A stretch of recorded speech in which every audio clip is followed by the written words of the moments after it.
Esta conferencia comenzará a grabarse.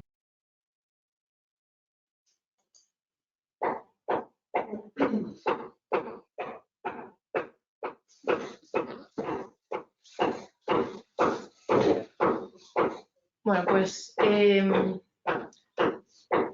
pensado en esta sesión porque en el mes que estuvimos de planta, la verdad es que vimos unas cuantas de estas, y entonces pues me pareció interesante repasar un poco el tema, sobre todo a mí y de cara un poco a los resis. Voy a hablar de las bursitis sépticas, en principio solo de esas. Esto es un poco el índice que voy a seguir. Primero, pues, ¿qué son las bursas? Pues las bursas son estructuras saculares con un mínimo líquido interior que están bordeadas por membrana sinovial y que en general sirven para reducir la fricción entre estructuras. Hay más de 150 en el cuerpo, pero este número puede ser variable, sobre todo en las bursas superficiales, que pueden aparecer o no en los individuos. Es una variación anatómica. Las bursas superficiales, por ejemplo, son olecraneana, la prepatelar, la isquiática, y son las que más frecuentemente se afectan en bursitis en general, tanto sépticas como no, y separan la piel de las estructuras subyacentes. Luego están las profundas, como la subtrocantérea, la subacromial, la serina, etcétera, como aquí pone, que sirven sobre todo para separar estructuras fibrosas como tendones, músculos del hueso.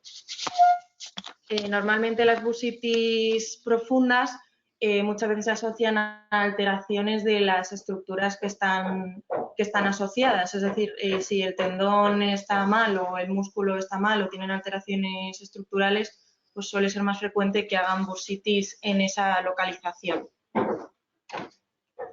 Las causas en general de bursitis pues son, agrupándolas estas, las mecánicas o traumáticas, que pueden ser por traumatismo, que suelen hacer hemobursas, por presiones prolongadas, que sobre todo son frecuentes en los codos y en las rodillas, o por sobreesfuerzo. Luego las cristalinas, que igual que las artritis, pues hacen bursitis, por ejemplo la gota.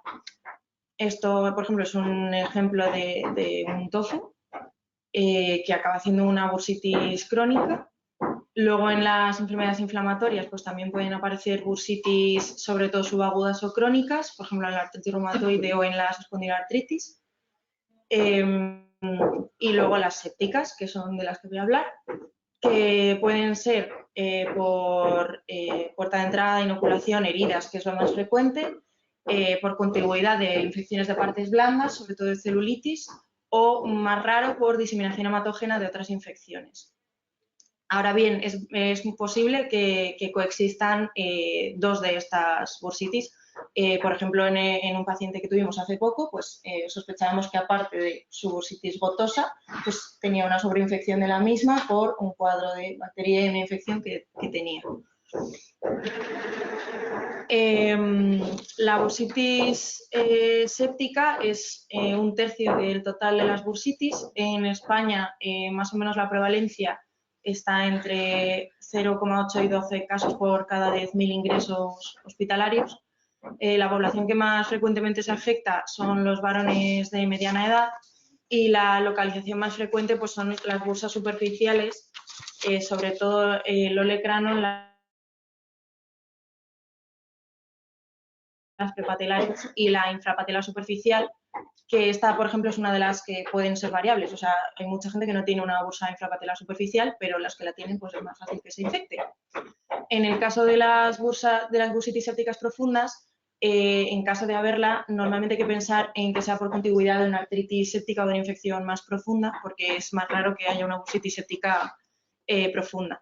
Factores de riesgo, pues los he resumido un poco ahí, pero también he encontrado una tabla en uno de los artículos que leí que resumía un poco en una población de 272 pacientes las comorbilidades que tenían, y en general son, por ejemplo, ocupacionales, bien pacientes como los que vimos que trabajan de rodillas o que usan mucho las manos apoyándose en el suelo, pintores, fontaneros, etcétera, que suelen hacer muchas puertas de entrada en piel prepatelar y hacen bursitis sépticas prepatelares por contigüidad.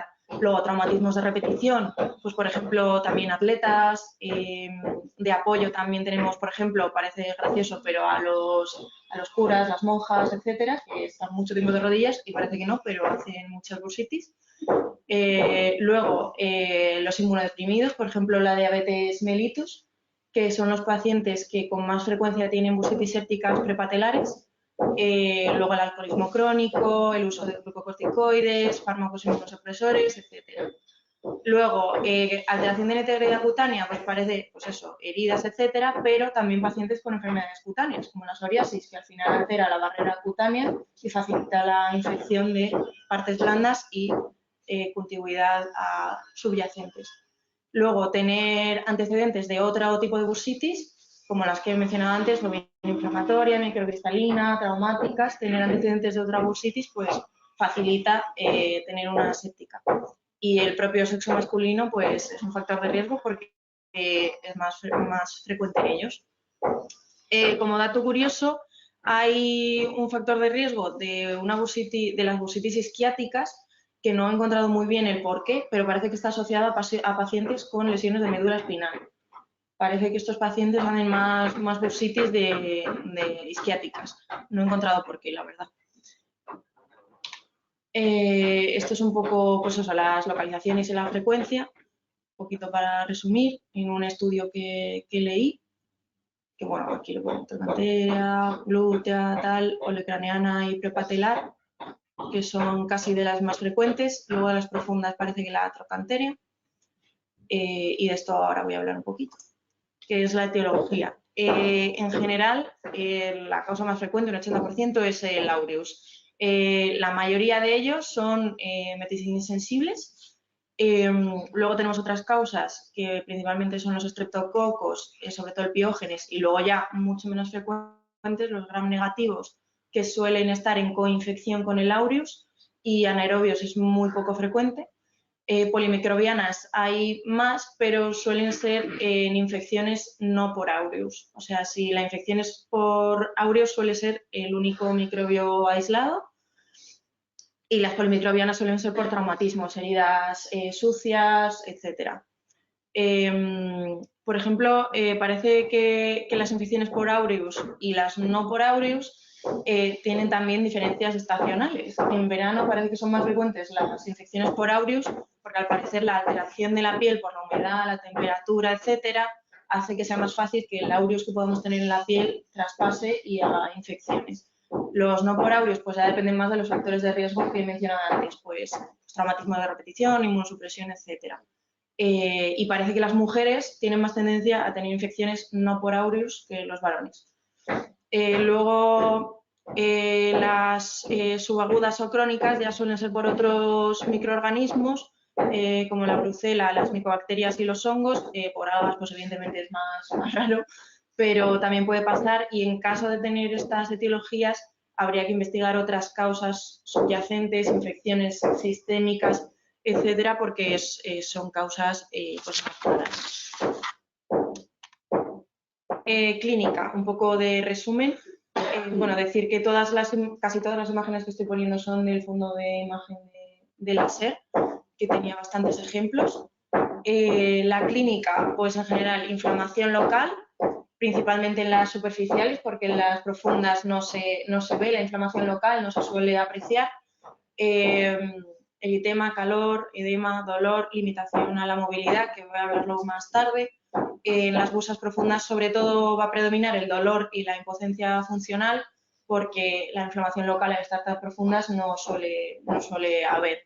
Fiebre de un 40 a un 72% de los casos. Habiendo fiebre, hay que descartar que haya una afectación profunda, que haya una afectación sistémica. Luego, las puertas de entrada, evidentemente, que es lo más frecuente.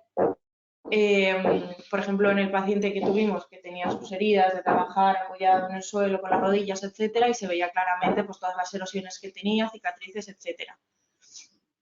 Las bursitis sépticas suelen ser agudas, mucho más que subagudas o crónicas, pero en caso de ser subagudas o crónicas, por ejemplo, se vería una gran diferencia entre el aumento de tamaño de la bursa, el derrame, y el dolor o inflamación, porque al final, con tanto tiempo de evolución, pues se va acostumbrando y habría más aumento de tamaño que afectación del paciente. En cuanto a la movilidad, que es, yo creo, lo que más nos cuesta, al menos a los residentes, para distinguir una bursitis de una artritis, yo lo estuve buscando y es verdad que hay movilidad limitada, pero mientras una artritis tiene la movilidad articular en general limitada, tanto activa como pasiva, en todos los movimientos, porque es la articulación en sí la que está afectada, en las bursitis depende de los músculos que se utilicen asociados a la bursa. Si se emplea una movilidad que utilice músculos o tendones que no estén asociados a la bursa, esa movilidad puede estar preservada. Por ejemplo, en la bursitis prepatelar, la movilidad pasiva suele estar preservada porque no hace presión la musculatura sobre la bursa, entonces no duele, pero la activa sí. En la olecraneana, pues casi toda la movilidad está preservada, excepto en los últimos grados de extensión, que es cuando ya aprieta sobre la bursa y ya duele. Un dato curioso es que, por ejemplo, la bursitis radial puede tener un signo bastante indicativo, que es a la pronosupinación, crepitación en la inserción distal del bíceps. Pero bueno, eso ya es un poco saberse qué músculos interaccionan con la bursa y cuáles no para distinguir la artritis de la bursitis. Luego también puede haber la artritis por simpatía, que ocurre en un 30% de los casos, sobre todo en las prepatelares e infrapatelares. Suele ser una artritis aséptica, reactiva a la propia inflamación de la bursitis, pero claro, esto ya en cuanto al diagnóstico, pues es un poco saber si hay que pincharla o no, descartar que sea aséptica o no. Normalmente suele ser por simpatía y aséptica. Luego, complicaciones que pueden hacer las bursitis, pues afectación de los tejidos circundantes, ulceración de la piel, celulitis, que normalmente, por lo que he leído, suele ser por rotura de la bursa, que entonces hace una celulitis y se puede distinguir de una celulitis que haya dado pie a la bursitis, porque cuando hay una celulitis causada por la bursitis, disminuye el tamaño de la bursa mientras se extiende la celulitis. Entonces, eso más o menos en secuencia temporal puede distinguir un poco la secuencia. Luego, abscesos, neuropatías por compresión y luego complicaciones más graves como la osteomielitis o la fistulización de las heridas, como esta por aquí es una fístula y por aquí focos de osteomielitis tibial, que por ejemplo el paciente que vimos que estoy mencionando también parecía que tenía un foco de osteomielitis tibial de la bursitis prepatelar, infrapatelar que tenía. En cuanto al diagnóstico, en general, siempre tendríamos que conseguir un cultivo de ese líquido bursal, hemocultivos y hacer radiografías. Lo voy a desarrollar un poco más luego. Diagnóstico diferencial, pues un poco todas las causas de bursitis que he dicho antes. La bursitis aséptica, que es menos frecuente que tenga afectación de, inflamación local, que son factores, distintivos y ayudan a saber si es séptica o no, porque las bursitis asépticas es mucho menos frecuente la sensibilidad, el eritema, el aumento de temperatura. El aumento de temperatura cutánea, por ejemplo, tiene mucha sensibilidad, una sensibilidad del 100% y una especificidad del 94% para distinguir las bursitis asépticas de las sépticas, por ejemplo. Y son más frecuentemente subagudas, como he dicho antes. Luego, las inflamatorias, los tofos, los nódulos reumatoides, por ejemplo, esta y esta son nódulos reumatoides, por ejemplo. Esta pues parece bastante evidente, pero esta, por ejemplo, que está muy localizada en olecranon, pues yo creo que hay gente que podría confundir que sea un nódulo, que sea una bursitis crónica, etc. Pero es un nódulo. Luego las artritis sépticas, como ya he dicho, suele haber mucha más limitación de la movilidad, las infecciones de partes blandas, que por ejemplo la celulitis creo que es otra de las cosas difíciles de distinguir si la inflamación, el eritema es por la bursitis o es una celulitis.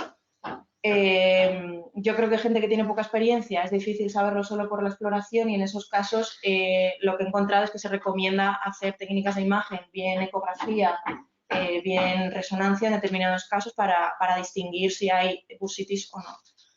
Luego las hemobursas, que como he dicho son por traumatismos o por anticoagulación, y la osteomielitis preopatelar. Esta es una tabla que encontré sobre las diferencias de la séptica y la aséptica, que incluye pues eso, la temperatura, por ejemplo, de un 100% a un 50%, la fiebre, la celulitis, el dolor, la elevación de los reactantes, etcétera, que me pareció que era bastante útil. En laboratorio, pues un poco lo que vemos siempre, no es muy distintivo, pues leucocitos con neutrofilia, desviación a la izquierda, elevación de los reactantes, etcétera. Aspiración del líquido, que es lo que se recomienda, en general se recomienda hacerlo siempre. Si sospechamos una bursitis séptica, tanto el UpToDate como la gran mayoría de artículos que he leído recomiendan hacer punción del líquido bursal para conseguir cultivo y descartar que no sea cristalina, etc. Que haya eritema en la zona no es contraindicación para hacer punción. Ahora bien, si hay celulitis como tal, sí que se debería evitar la zona de celulitis para pinchar. En las profundas no hay tanta recomendación de hacer punción, pero sí si se sospecha, por ejemplo, que hay una artritis adyacente. Esto es pues, porque es más difícil hacer una punción de bursitis profundas, igual que de las articulaciones profundas, y además por proximidad pues, de todos los paquetes vasculares, etcétera. Pero vamos, que se puede hacer ya por imagen, el que tenga experiencia lo puede hacer sin imagen, y solo que la indicación es pues, más cautelosa. En el líquido bursal, pues un poco como en las sinoviales de la artritis, pues mucha leucocitosis, en más del 85% de neutrófilos, que tiene mucha sensibilidad y especificidad. Si tiene menos de 500 células, pues es muy probablemente no séptica. Las traumáticas suelen ser más hemáticas, no purulentas, de cultivo negativo. Entonces, pues eso ya también nos va orientando cuando tenemos el líquido. ¿Cuándo hacer artrocentesis teniendo una bursitis? Quiero decir, si sabemos que hay líquido en la articulación, si lo hemos palpado y tal, pues bueno, si sospechamos que haya subyacente una artritis séptica. Ahora bien, ¿cuándo se sospecha esto? Ya teniendo inflamación local y elevación de reactantes y tal, pues es un poco ya por evaluación clínica y tal. Ahora sí, como he dicho, pues hay que evitar la zona que tenga posible celulitis, porque claro, si esa derrame articular es aséptico, corremos el riesgo de sobreinfectarlo al pinchar a través de esa zona que sí que está infectada. En cuanto a la microbiología en el diagnóstico, pues el gold estándar son los cultivos de líquidos, son los que más rentabilidad tienen. El GRAM de un 15 a un 100% de positivos cuando realmente está infectado. Es menos rentable, evidentemente, si ya se ha empezado con antibiótico, que hace poco tuvimos un caso en la urgencia, José y yo, que ya habían empezado antibiótico, pues ya no es tan rentable arriesgarse a hacer la punción, o si son microorganismos atípicos. Los hemocultivos son mucho menos rentables, son positivos de un 4 a un 19% de los casos, pero es verdad que hay bacteriemia en un 30%. Entonces, en los casos que haya bacteriemia, habría que sospechar también pues eso, una infección más profunda o bursitis profunda o una artritis séptica. En caso de tener cultivos negativos, pues también hay que sospechar etiologías pues, que no cubran los cultivos que se hacen normalmente. Bien jardineros que puedan tener infecciones, por ejemplo, por el Sporotrix, o pescadores con las micobacterias estas raras. Aquí es parte de la tabla que os he puesto antes de los factores de riesgo, que también resumía un poco en ese estudio de casi 300 pacientes las etiologías más frecuentes. Como podéis ver, el Staphylococcus aureus sensible era el más frecuente de todos. Luego el Streptococcus pyogenes, Disgalactiae, y luego tenían un poco de gram negativos, muy pocas anaeróbicas y algunas polimicrobianas. Luego, la imagen. Es verdad que la mayoría de bursitis superficiales no son necesarias porque con la exploración y ya al final con la experiencia pues no hace falta hacer imagen para saber que es una bursitis, pincharla, etcétera y tratarla. Pues es más útil en las bursitis profundas por lo mismo que he dicho antes, tanto para guiar la punción como para distinguir un poco las afectaciones. También para descartar complicaciones y luego la radiografía que he dicho antes que habría que hacerlas en un primer momento. Es verdad que no confirma ni descarta la bursitis, pero sí que puede dar datos indicativos, pues por ejemplo, que haya fracturas, que haya calcificaciones, como la colocacinosis, por ejemplo, que haya cuerpos extraños que se vean, el aumento de partes blandas, que haya enfisema, que sí que sería más indicativo de infección. Luego, sobre todo útiles, la resonancia y la ecografía.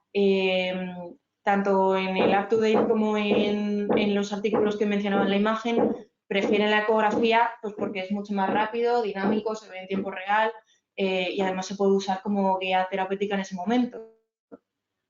¿Que no hay líquido en la bursa? Pues es bastante improbable que haya bursitis. Si hay aire en la bursa antes de haberlo pinchado, bastante posible que sea bursitis séptica por producción de gas de los microorganismos. Estos son ejemplos. Esto es una bursitis trocanterea, que aquí se ve el aumento. Y esto era una bursitis calcificante, no me acuerdo muy bien, luego os digo, pero vamos, que aquí se ven perfectamente las calcificaciones de la bursa infrapatelar. Y vamos, por eso, por ejemplo, en esta instancia, pues una radiografía sí que sería útil. Aquí más imágenes. Esta era, una bursitis isquio del iliosoas, creo. Y esta una olecraneana séptica, que es la eco. Como ves, también se puede usar el Doppler, pues para ver el flujo, etc. En cuanto a tratamiento, en general, en las bursitis pues es antibiótico, reevaluación frecuente y valoración quirúrgica. ¿Por qué? Pues porque puede haber situaciones en las que sí que se necesite intervención quirúrgica. En caso de haber una puerta de entrada sucia, anfractuosa, etcétera, pues hay que considerar pues, la profilaxis antitetánica, como en todas las heridas sucias. Y como dato que las bursitis preparticulares suelen ser más agresivas y necesitan un tratamiento más largo.